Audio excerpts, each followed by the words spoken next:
नमस्कार मेरे प्यारे बच्चों। WOP के इस चैनल डॉक्टर विनी शर्मा में आपका हार्दिक स्वागत और अभिनंदन है। जैसा कि आप सबको पता है कि हम संविधान क्यों और कैसे का अध्ययन कर रहे हैं, जिसमें आज हम पढ़ेंगे अध्याय 4 कार्यपालिका। बच्चों, भारतीय शासन व्यवस्था में 3 अंग होते हैं। विधायिका, जिसे व्यवस्थापिका भी कहा जाता है, कार्यपालिका, न्यायपालिका। ये तीनों मिलकर शासन का कार्य करते हैं, कानून व्यवस्था बनाते हैं, जनता के कल्याण के लिए कार्य करते हैं और संविधान में ये सुनिश्चित करते हैं कि ये सभी एक दूसरे से तालमेल बनाकर रखेंगे और आपस में संतुलन बनाए रखेंगे। ये संविधान में सुनिश्चित कर दिया गया है। इसी प्रकार से बच्चों, संसदीय व्यवस्था में कार्यपालिका और विधायिका एक दूसरे पर आश्रित होती हैं और विधायिका कार्यपालिका को न केवल नियंत्रित करती है बल्कि उससे नियंत्रित भी होती है। इस अध्याय में बच्चों हम सरकार की कार्यपालिका के संगठन की संरचना, कार्यों का अध्ययन करेंगे और इस अध्याय में हम यह भी पता लगाएंगे कि पिछले कुछ समय के राजनीतिक व्यवहार के कारण इसमें क्या क्या परिवर्तन हुए हैं। इस अध्याय में हमें पढ़ने को मिलेगा कि संसदीय और राष्ट्रपति प्रणाली की कार्यपालिका में क्या अंतर है और भारत के राष्ट्रपति की संवैधानिक स्थिति क्या है, मंत्रिपरिषद की संरचना और कार्य क्या है और प्रशासनिक मशीनरी के महत्व के बारे में हम और उनके कार्यों के बारे में हम जानकारी हासिल करेंगे। तो प्यारे बच्चों, सबसे पहले हम ये जानते हैं कि कार्यपालिका क्या होती है। जैसा कि बच्चों आपको पता है कि स्कूल में हमारा जो स्कूल होता है या विद्यालय विश्वविद्यालय होता है, उसका प्रशासनिक प्रमुख कौन होता है। इस स्कूल में विश्वविद्यालय में जो निर्णय लिए जाते हैं विश्वविद्यालय से संबंधित, स्कूल संबंधित, वो निर्णय लेता कौन है। किसी भी संगठन में किसी पदाधिकारी को निर्णय लेना पड़ता है और उसे लागू भी करना पड़ता है। कोई भी पदाधिकारी हो सकता है। हमारे पदाधिकारी के अंतर्गत हमें सबसे जो सर्वोच्च पदाधिकारी है, हमारे प्राचार्य ही होते हैं जो निर्णय लेते हैं। हम इस क्रिया को प्रशासन या प्रबंधन कहते हैं। लेकिन प्रशासन के लिए संगठन के शीर्ष पर एक ऐसा समूह होना चाहिए जो बड़े या नीतिगत निर्णय ले सकता है, दैनिक प्रशासनिक कार्यों की देखरेख तथा उनमें तालमेल कर सकता है। ऐसे हर संगठन में कुछ लोगों का एक समूह होता है बच्चों। ये लोग उस संगठन के मुख्य प्रशासनिक या कार्यकारी अधिकारी के रूप में कार्य करते हैं। और आपने शायद बड़ी कंपनियों, बैंकों, औद्योगिक इकाइयों के प्रशासनिक अधिकारियों के बारे में भी आपने सुना होगा। उनमें से कुछ पदाधिकारी नीतियों, नियमों और कायदों के बारे में निर्णय लेते हैं और कुछ उसे संगठन के रूप में लागू भी करते हैं। कार्यपालिका का अर्थ व्यक्तियों के उस समूह से होता है जो कायदे कानूनों को संगठन में रोजाना लागू करता है। सरकार के मामले में भी एक संस्था नीतिगत निर्णय लेती है, नियमों और कायदों के बारे में तय करती है और दूसरे उसे लागू करने की जिम्मेदारी निभाती है। सरकार का वह अंग जो इन नियमों और कायदों को लागू करता है, प्रशासन का काम करता है, कार्यपालिका कहलाता है। और जो नीतिगत निर्णय और नियम और कायदों को बनाता है बच्चों, वो व्यवस्थापिका कहलाता है। और कार्यपालिका का कार्य होता है नियमों और कायदों को लागू करना, प्रशासन में उससे काम करवाना। ये सारा कार्य कार्यपालिका का होता है। कार्यपालिका का सबसे प्रमुख कार्य क्या है। कार्यपालिका सरकार का वह अंग होता है जो विधायिका द्वारा स्वीकृत नीतियों और कानूनों को लागू करने की जिम्मेदारी लेता है। और कार्यपालिका प्राय नीति निर्माण में भी कभी कभी अपनी भूमिका भी निभाता है। और कार्यपालिका का औपचारिक नाम अलग अलग राज्यों में भिन्न भिन्न होता है। कुछ देशों में राष्ट्रपति होता है तो किसी देश में वह चांसलर भी होता है। कार्यपालिका में केवल राष्ट्रपति, प्रधानमंत्री या मंत्री नहीं होते हैं, बल्कि इसके अंदर पूरा प्रशासनिक ढांचा, सिविल सेवा के सदस्य भी आते हैं। तो बच्चों, जिस कार्यपालिका में राष्ट्रपति, प्रधानमंत्री, मंत्री होते हैं, वे कार्यपालिका अस्थायी कार्यपालिका कहलाती है। लेकिन जिस प्रशासनिक ढांचे की जो बात की जा रही है, सिविल सेवा के सदस्यों की बात की जा रही है, वह स्थायी कार्यपालिका होती है।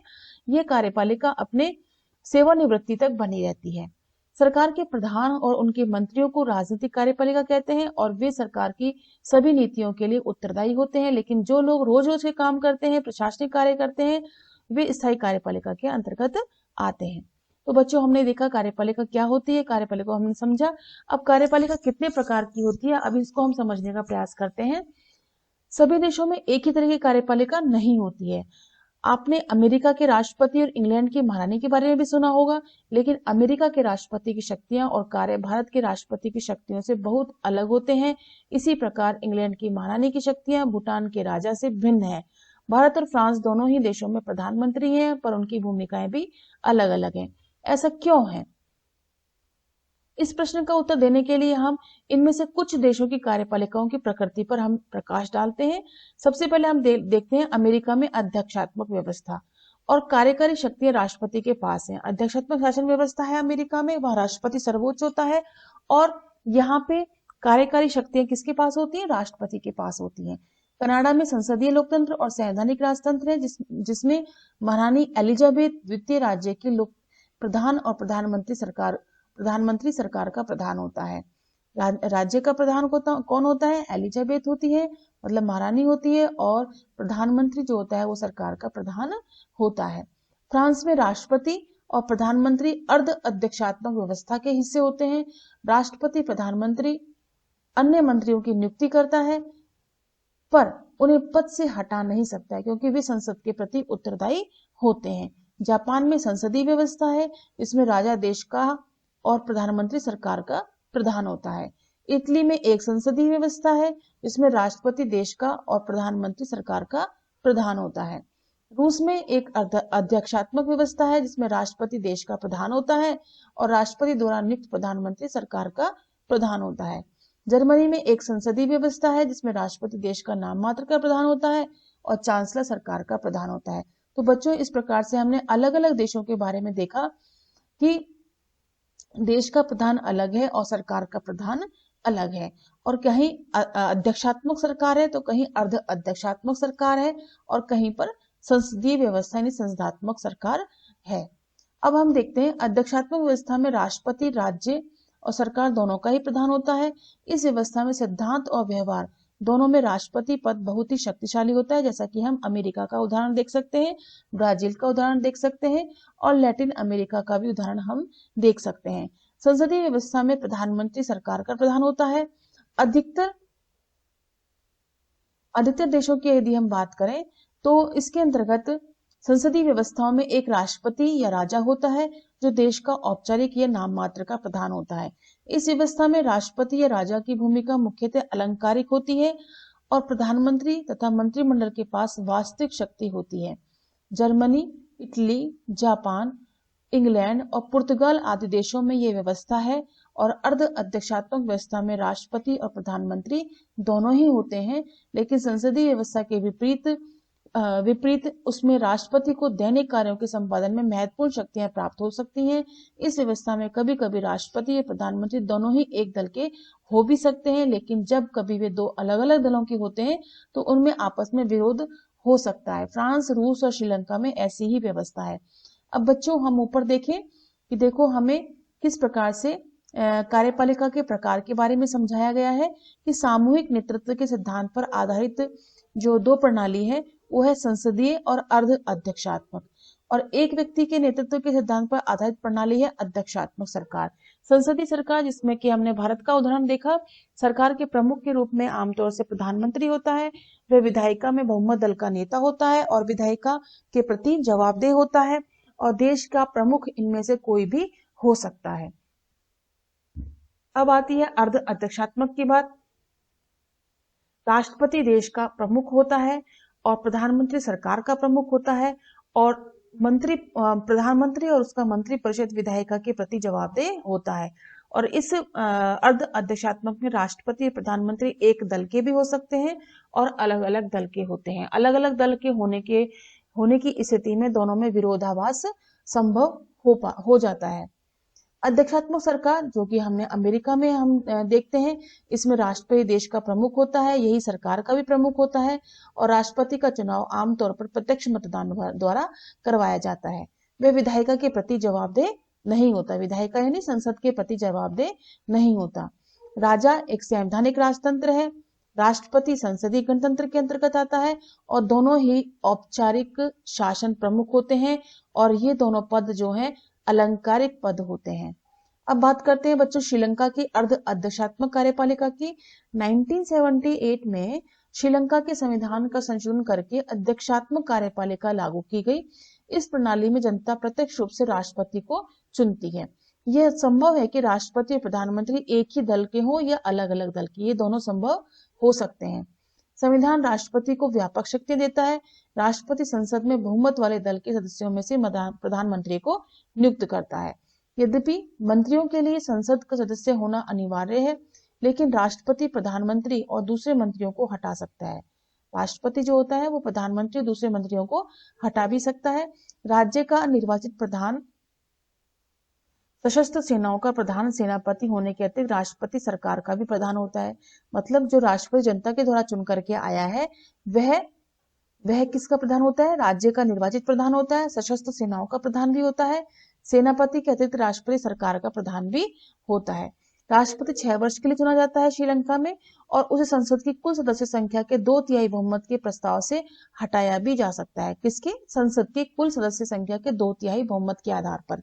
यदि वह प्रस्ताव संसद के कम से कम आधे सदस्यों द्वारा पास किया जाए और संसद का अध्यक्ष भी संतुष्ट हो तो आरोपों में दम है तो संसद का अध्यक्ष उसे सर्वोच्च न्यायालय को भेज सकता है। श्रीलंका के राष्ट्रपति और प्रधानमंत्री की स्थिति भारत से कैसे भिन्न है? भारत और श्रीलंका के राष्ट्रपति के महाभियोग में सर्वोच्च न्यायालय की भूमिका की तुलना आपको करके बतानी है। हम आगे पढ़ेंगे तो इसमें दोनों की तुलना भी इसके अंतर्गत समाहित होगी। अब बच्चों बात आती है कहाँ पहुंचे क्या समझे। नेहा एक लड़की है, वह कहती है यह तो बहुत सरल है, जिस देश में राष्ट्रपति है वहां अध्यक्षात्मक कार्यपालिका है और जिस देश में प्रधानमंत्री है वहां संसदात्मक कार्यपालिका। बिल्कुल स्पष्ट है। आप नेहा को कैसे समझाएंगे कि ऐसा हमेशा सच नहीं होता है, क्योंकि कई बार अर्ध अध्यक्षात्मक व्यवस्था भी इन परिस्थितियों में संभव हो सकती है। अब बच्चों बात आती है भारत में संसदीय कार्यपालिका की। जब भारत का संविधान लिखा जा रहा था तब भारत को 1919 और 1935 के अधिनियमों के अंतर्गत संसदीय व्यवस्था के संचालन का कुछ अनुभव हो चुका था। बच्चों हमने राष्ट्रीय आंदोलन की जब हम बात करें, स्वतंत्रता आंदोलन की जब बात करें तो 1919 और 1935 के अधिनियमों के अंतर्गत भारत में संसदीय व्यवस्था का संचालन किया गया था और उस संसदीय संचालन की वजह से हमें काफी अनुभव प्राप्त हुआ था। इस अनुभव में ने हमें क्या सिखाया कि संसदीय व्यवस्था के अंतर्गत कार्यपालिका को जनप्रतिनिधियों के द्वारा प्रभावपूर्ण तरीके से नियंत्रित किया जा सकता है। जनप्रतिनिधियों के द्वारा संसदीय व्यवस्था के अंतर्गत कार्यपालिका में कौन होता है? प्रधानमंत्री, मंत्रिपरिषद और पूरा मंत्रिमंडल होता है। ये जनता के प्रतिनिधि होते हैं और इसे नियंत्रित किया जा सकता है जनता के द्वारा। भारतीय संविधान के निर्माता एक ऐसी सरकार सुनिश्चित करना चाहते थे जो जनता की अपेक्षाओं के प्रति संवेदनशील और उत्तरदायी हो। मतलब जनता की अपेक्षाओं को, निष्ठाओं को, आशाओं को, आकांक्षाओं को, इच्छाओं को वे पूरा कर सके। और संसदीय कार्यपालिका की जगह दूसरा विकल्प अध्यक्षात्मक सरकार भी था, लेकिन अध्यक्षात्मक कार्यपालिका मुख्य कार्यकारी के रूप में राष्ट्रपति पर बहुत बल देती है और उसे सभी शक्तियों का स्रोत भी मानती है। जैसा कि हम संयुक्त राज्य अमेरिका की बात कर सकते हैं। लेकिन अध्यक्षात्मक कार्यपालिका में व्यक्ति पूजा का खतरा बढ़ सकता था, बन सकता था। इन परिस्थितियों को देखते हुए भारत में अध्यक्षात्मक सरकार की जगह संसदात्मक सरकार को अपनाया गया। तो बच्चों संविधान निर्माता एक ऐसी सरकार चाहते थे जिसमें एक शक्तिशाली कार्यपालिका हो, लेकिन साथ ही साथ उसमें व्यक्ति पूजा पर पर्याप्त अंकुश लगाया जा सके। इसलिए अध्यक्षात्मक कार्यपालिका को अस्वीकार करते हुए संसदात्मक व्यवस्था को स्वीकार किया गया। और संसदीय व्यवस्था में ऐसे अनेक प्रक्रियाएं हैं जो ये सुनिश्चित करती हैं बच्चों कि कार्यपालिका विधायिका या जनता के प्रतिनिधियों के प्रति उत्तरदायी होगी और उनसे नियंत्रित भी होगी। कहने का मतलब यह है कि कार्यपालिका और विधायिका यानी व्यवस्थापिका किसके प्रति उत्तरदायी होगी? जनता के प्रति उत्तरदायी होगी और जनता के द्वारा नियंत्रित भी होगी। इसलिए संविधान में राष्ट्रीय और प्रांतीय दोनों ही स्तरों पर संसदीय कार्यपालिका की व्यवस्था को स्वीकार किया गया है। और इस व्यवस्था के अंतर्गत राष्ट्रपति भारत में राज्य का औपचारिक प्रधान होता है। भारत में राष्ट्रपति क्या होता है? औपचारिक यानी नाममात्र का प्रधान होता है। और प्रधानमंत्री और मंत्रिपरिषद जो है राष्ट्रीय स्तर पर सरकार चलाते हैं और राज्यों के स्तर पर राज्यपाल होता है। मुख्यमंत्री और मंत्रिपरिषद मिलकर कार्यपालिका चलाते हैं। केंद्रीय स्तर पर राष्ट्रपति, प्रधानमंत्री और पूरा मंत्रिपरिषद, मंत्रिमंडल आ गया। राज्यों में राज्यपाल, मुख्यमंत्री और मंत्रिपरिषद पूरा कार्यपालिका के अंतर्गत आ जाता है। तो दोनों में अलग अलग व्यवस्थाएं हैं क्योंकि भारत में विकेंद्रीकृत शासन प्रणाली यानी संघात्मक शासन प्रणाली है। इसलिए बच्चों भारत के संविधान में औपचारिक रूप से संघ की कार्यपालिका शक्तियां राष्ट्रपति को दी गई हैं। मतलब सारी शक्तियां जो हैं, केंद्रीय शक्तियां जो हैं वो किसके पास निहित है? राष्ट्रपति के पास निहित है। पर वास्तव में प्रधानमंत्री के नेतृत्व में बनी मंत्रिपरिषद के माध्यम से राष्ट्रपति इन शक्तियों का प्रयोग करता है। प्रधानमंत्री के नेतृत्व में बनी मंत्रिपरिषद के माध्यम से राष्ट्रपति इन शक्तियों का प्रयोग करता है। क्या मतलब हुआ कि राष्ट्रपति को जो शक्तियां प्रदान की गई हैं, कार्यकारी शक्तियां जो प्रदान की गई हैं, वह किसके परामर्श से करता है बच्चों? प्रधानमंत्री और मंत्रिपरिषद के परामर्श से करता है। अब बात आती है राष्ट्रपति 5 वर्ष के लिए चुना जाता है। राष्ट्रपति पद के लिए सीधे जनता के द्वारा निर्वाचन नहीं होता है, राष्ट्रपति का निर्वाचन अप्रत्यक्ष तरीके से होता है, जैसा कि हमने पिछले अध्याय में बात की थी, आनुपातिक, समानुपातिक प्रतिनिधित्व प्रणाली, एकल संक्रमणीय मत प्रणाली। इसका अर्थ यह है कि राष्ट्रपति का निर्वाचन आम नागरिक नहीं करता, बल्कि निर्वाचित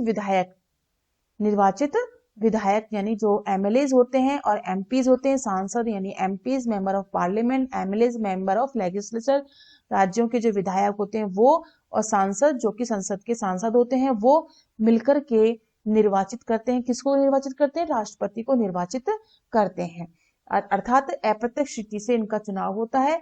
और ये चुनाव जो होता है, जो पद्धति अपनाई जाती है, वो होती है समानुपातिक प्रतिनिधित्व प्रणाली, एकल संक्रमणीय मत के सिद्धांत के अनुसार होता है। ठीक है बच्चों, इस प्रणाली को हम आगे विस्तृत रूप से समझने का प्रयास करेंगे।